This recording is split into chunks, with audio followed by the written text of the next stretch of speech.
Mike Scharfenberg, Game Plan You today, and welcome back to another special Wednesday edition of Interview with Influencers.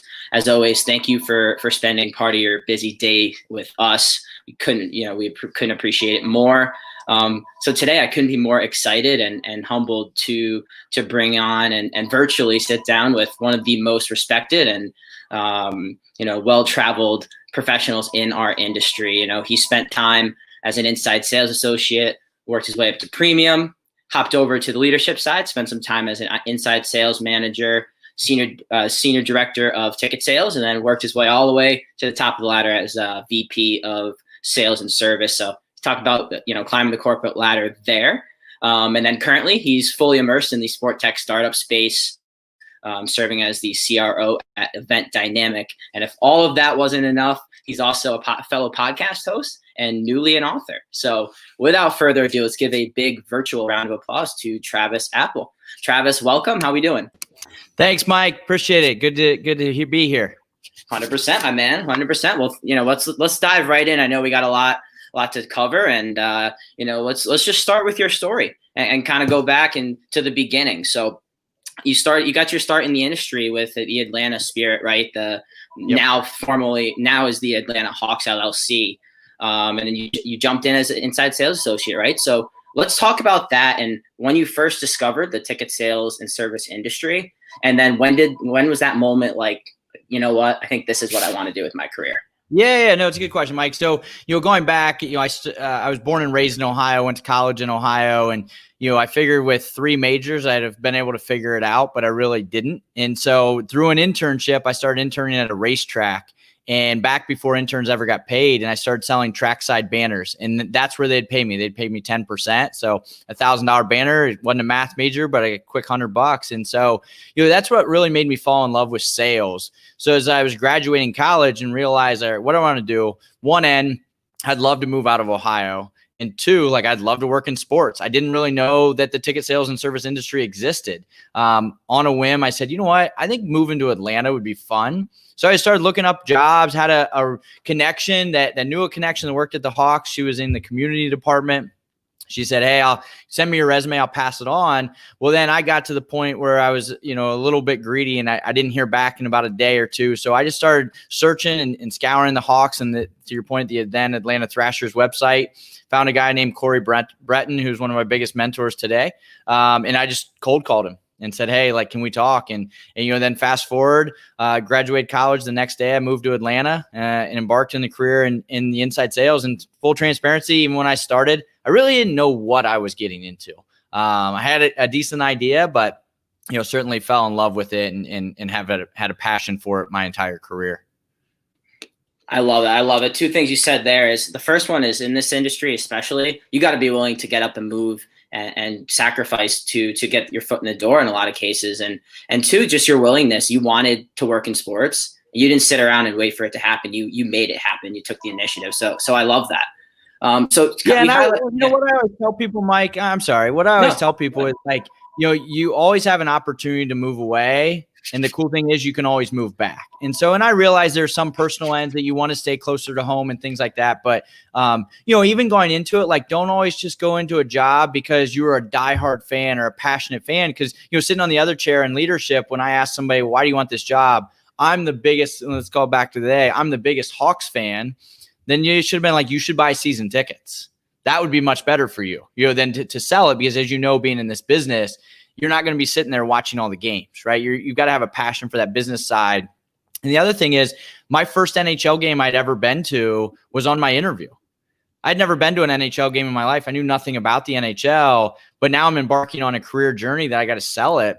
But as you know, and as a lot of the listeners know, you don't have to be an expert on the team, right? I could name the players, couldn't tell you all the rules, but I knew enough about it to have a passion for it.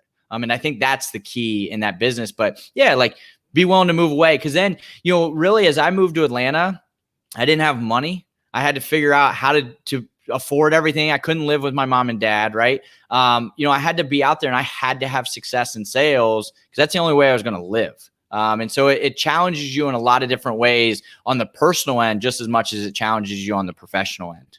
Yeah, 100%. Become comfortable being uncomfortable. So like you said, you didn't know much about the thrashers, but at the end of the day, when you're speaking to a client, like tell me how the experience is. Like tell me your favorite memory and let them inform you to get those emotions going and trigger that. So I love that point. So let's talk about now, you're moving on. You moved on to you spent some time there, moved on to the Pirates and worked your way into the leadership role. And as we said, in your intro, you really did kind of that stereotypical corporate ladder and worked your way all the way up. So can you speak a little bit about that journey from when you started inside sales all the way up to the last role that you had with the VP of sales with the Marlins? And what are some of the lessons and takeaways you learned along the way? Yeah, I mean, I think early on in my life, I knew I wanted to get into leadership. Both my parents were school teachers. My dad was a coach. So I always liked the idea of that and liked the idea of training and development and certainly, the recruiting and hiring process as well. And so, I think going back to mentors, a couple of my biggest mentors, Lou DePauli and Chris Zaber, joined the Pittsburgh Pirates. They said, hey, we need somebody to kind of help really ramp up inside sales. And so, again, going out of my comfort zone a little bit, knew those two people, had worked with them at the Atlanta Spirit there. But then I think most importantly, it was like, hey, this is something to, expand my network within Major League Baseball. I got some of the network in the NBA and NHL. But then I think as I've continued to grow, I think that's the beauty of leadership. Right. You need to continue to evolve. You can't just keep doing the same things. When I was in Atlanta selling, we didn't have LinkedIn. We were still faxing orders, which a lot of people, I don't even know how to use a fax machine. Now you fast forward in the leadership end, right? People are texting credit card numbers. They're getting connected on LinkedIn and other technology services to help deals. Back then, it was just phone calls. And so you've got to continue to evolve as a leader. So I think throughout that process, I think I've evolved as a leader in regards to how I went about recruiting, interviewing, ultimately hiring, what the onboarding strategy was, and then what the consistent training and development strategy was as our marketplace around us continues to evolve. And I think that's the most important piece is you've always got to be willing to evolve and be open to learning because everything around you is moving in a very fast pace. 100%. And you can't, like you said, you can't just keep the old ways. Like this is it. Like if you're not willing to grow every single day, you're going to fall behind. So I love that point. And you brought up a great point, which is, for those who are a frequent listener to the show, one of my favorite topics is mentorship. In my young career in the industry, I wouldn't even be anywhere close to where I am today without some of the mentors that I've had. And so I'd love to hear a little bit more from you to the importance of mentorship, especially in the sports space, and to follow that up with what does that relationship normally look like to you?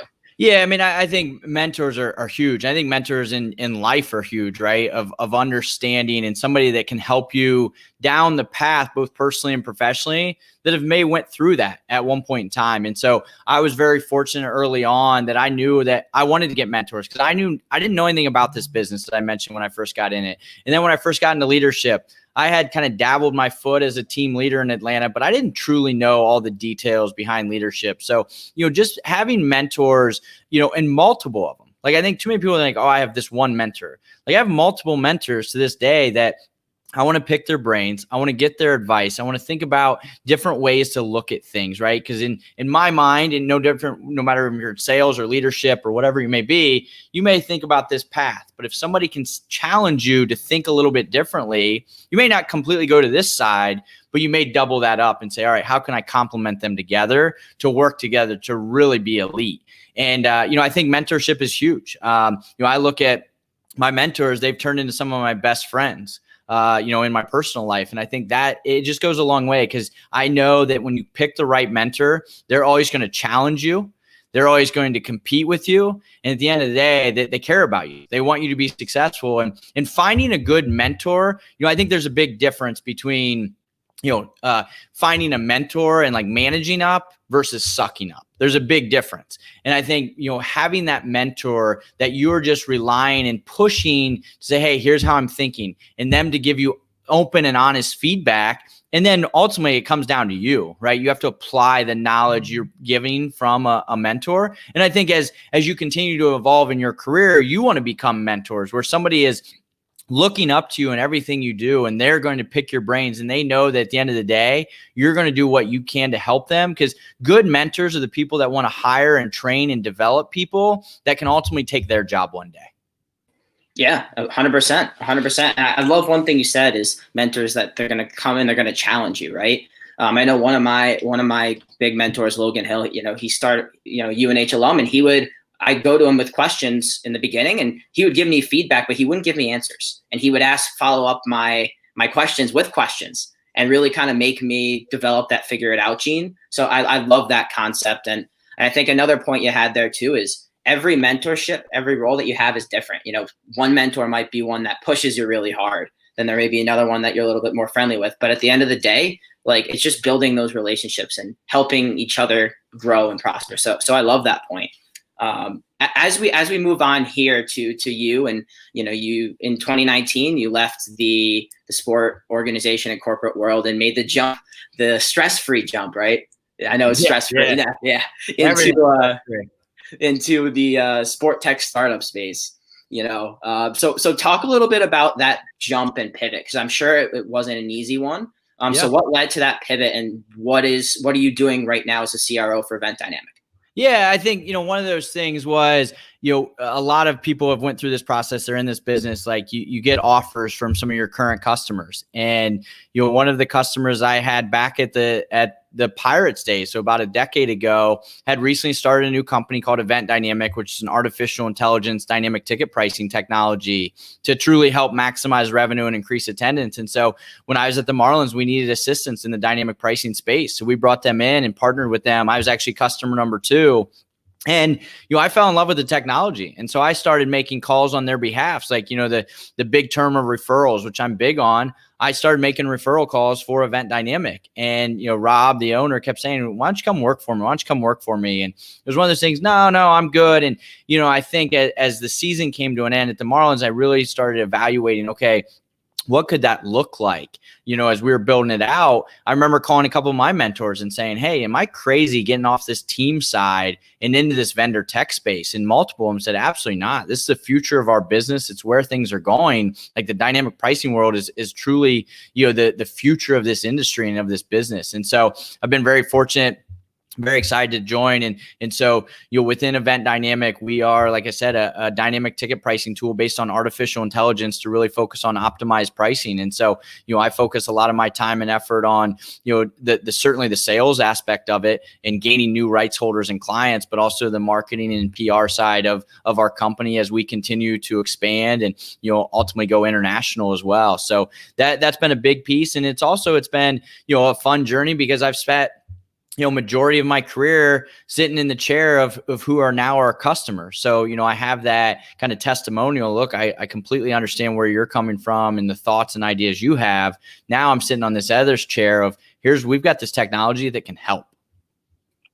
100%. I love it. And, as someone who had a very kind of similar journey, I was in the inside sales world and in the front office, and well, I still love it. And that's what I want to do full time in my career. I came across the sport tech space, and it really is the future. Whether it's in the dynamic ticket space, or it's digital fan engagement, or it's sport betting, all of that stuff. And it's really, and it's one of those things that's often not taught in the classrooms nowadays. Yep.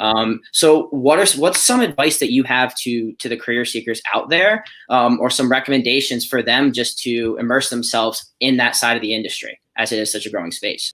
Yeah. I mean, I think, I'll be very, global on this strategy, but whether you want to get in the tech space, whether you want to get in the sports space in general, I think it really comes down to 3 things. I think it's passion, having that infectious positive attitude, a passion for your craft, a passion for the business, have an impeccable work ethic, right? Being willing to go above and beyond. And the third one, which we've already hit on a little bit, is coachability. Being willing to evolve and open to learning and open to new ideas. And, those 3 things, they have one thing in common. And that's you can control them. And no matter what the industry you're in, control what you can control. You can't control anything else. No different right now. We can't control that the pandemic's going on, but what you can control right now is, are you investing in yourself? Are you immersing yourself in the business world, right? Are you reading books? Are you listening to podcasts? Are you reaching out to mentors? Are you trying to figure out, okay, when this thing turns, when it will, what are you going to do to get back to normalcy? Right? What are you going to do to continue to push yourself? I always talk about don't be worried about being good. Don't be content being great. Push to be elite. You want to be elite in this industry. And I think a lot of time right now is what are you doing to invest in yourself to get better than the people around you? At the end of the day, if you're in a sales environment or sales world, in any world, it's competitive. So what are you doing to differentiate yourself from all the other competition that probably want that same role or that same promotion that you're trying to vie for? 100%. I mean, think about it now. Sports has never been easy to get into, right? It's always been a really tough space, but think about now with all of the, not just class of 2019, class of 2020, but you're competing against a lot of really good professionals that unfortunately got let go through cuts of the pandemic. So how are you going to separate yourselves now? When the industry opens up, and it will, like you said, is going to, tell everything. So could you elaborate on that a little bit more and any advice or that you have for those career seekers and what they could be doing today? I know you said build that personal brand, which I completely agree with, but can you just elaborate on that a little more and any other advice that you have for them? Yeah. I mean, I think the one thing I would say is during this time when we get back to normalcy or the new norm, people are going to need really strong salespeople. Right? They may not come back and hire 40 of them right from the get-go, but they're going to need really strong salespeople because there's going to be a lot of money at stake that needs to be made and needs to be earned. And so, I think really it comes down to what are you doing right now is if you're sitting in the chair as a job seeker to invest in yourself, right? If you want a sports job, have you reached out on LinkedIn? Have you reached out via email to some of these hiring managers just to have conversations with them? Right. I've always sat in that chair in the leadership chair, and I've always encouraged all the leaders I've ever worked with is always be open to a conversation. If somebody's willing to go above and beyond and reach out, and that's why I always say, and talk through, about, going into that hiring process, differentiate yourself from the other candidates. Don't sit back and wait and say, okay, now I see a jobs posted because now there's gonna be 1,000 applicants. Be on their bench right now. Put yourself in a position to reach out, to talk, to tell your story, to show what you can do to provide. Again, that job may not come today, it may not come next week, but 2 months down the road, 4 months down the road, you may be on their bench now. You may be ready to go. So I think it's doing everything you can. And then again, I go back to, you've got to continue to invest in yourself, right? What are you doing? What books are you reading? What podcasts are you listening to? Who are you reaching out to? What mentors are you reaching out to so that you have a true plan, right? If you're sitting at home and you're content all day playing video games or being on TV, you're not going to separate yourself, right? Dedicate time every single day to dive in, build out business plans, build out 30, 60, 90s, build out what your track is going to be very, very successful. Because at the end of the day, when a hiring manager is looking at somebody, they want to know what is the path they are going to take to be successful and to ultimately make a lot of money. At the end of the day, it's especially on the sales side is revenue. We're a numbers business. So I love those points. So I want to jump into the book side because that's something, I know we're all very interested in.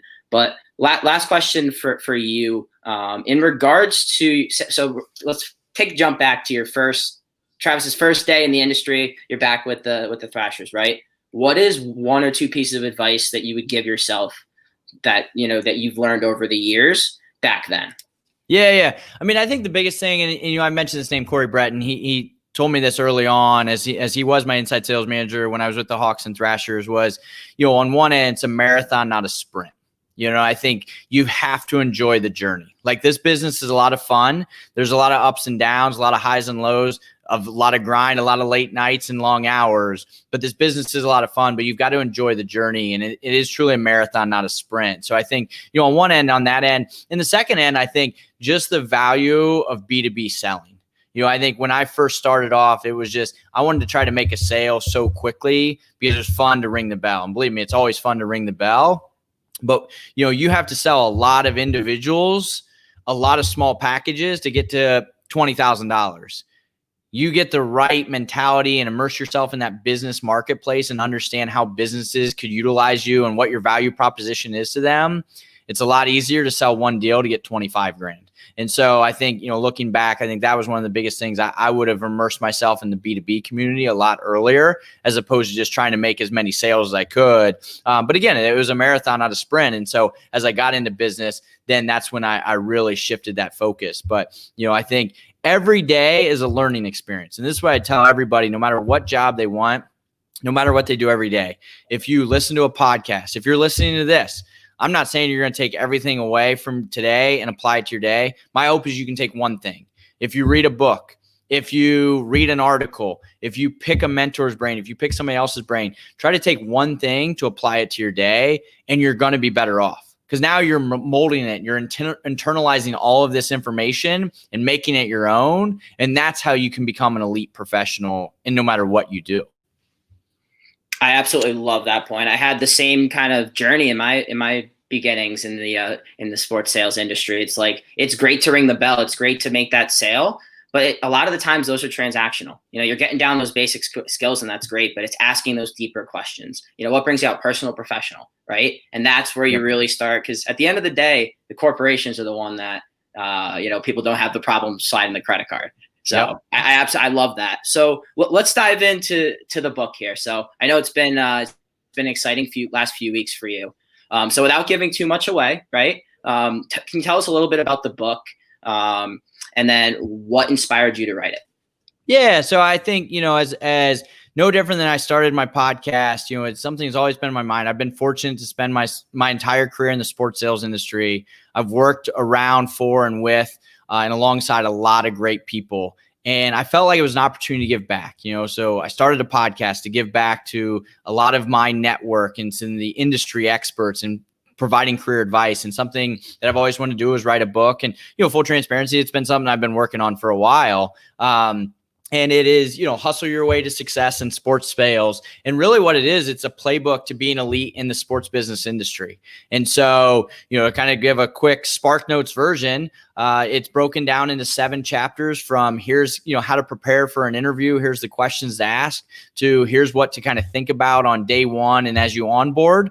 And then it dives into scripts, both on the business, individual, single game buyer end, the importance of little things to do on the phone, on face-to-face meetings. And then what you need to continue to do to continue to have a long career in this industry. I think it's a quick read. It's 164 total pages. And so, but that's when it really inspired me. One, it's always kind of been on my bucket list. I think it was a great opportunity to give back, and it, I've released it a week ago on Monday. Had a lot of great feedback. It's been really fun on LinkedIn and on people reaching out both directly as well as, posting just that they've learned a lot from it and they can apply it to their day. And at the end of the day, that's what I want. I think it's a really cool opportunity to give back. And my hope is whether you want to get into sales, whether you're already in sales, or you're just trying to be curious about what the sports industry is, my hope is you can take something out of it to apply to your day, to dominate your day and dominate your career path. 100%. I mean, I tell people at the end of the day all the time, like when they ask what I do for my career, I said I'm in sales, business development. And a lot of times I get I can never do that. Well, my response to that is, you have a job, don't you? You sold yourself. So still the skills of sales and the sales process is just so critical. Yeah, you're always selling. Yeah, even if you don't realize you're doing it, you're doing it. So just keep getting that process. So get out there, get the book, Hustle Your Way to Success in Sports Sales. Amazon, correct, Travis? You can get it on Amazon? Yep, it's on Amazon, both in an ebook as well as paperback. Perfect. So I will, once I get this all uploaded and edited, I will also put a link to that so everyone can go and easily access that. So Travis, I appreciate that. 100%. So I don't want to take too much more of your time. Thank you so much again for taking the time to jump on the show, and looking forward to following your continued success with Event Dynamic and reconnecting soon, my friend. No, thanks, Mike. I really appreciate your time, and huge kudos to you, right? Kudos for starting this podcast and starting, and working with Game Plan U. Like that's part of that, going that extra mile, investing in yourself to get better, because, this is only going to help you in presentation skills and mentorship. But, huge kudos to you, and thanks for having me. I really appreciate it. Of course. Love it. I appreciate it. We couldn't be here without individuals like you taking the time. So thanks again for everything, and we'll reconnect soon, my man. Perfect. Thank you. Awesome. So on behalf of Mike, that's Travis, Game Plan U today. We'll see you soon, everybody.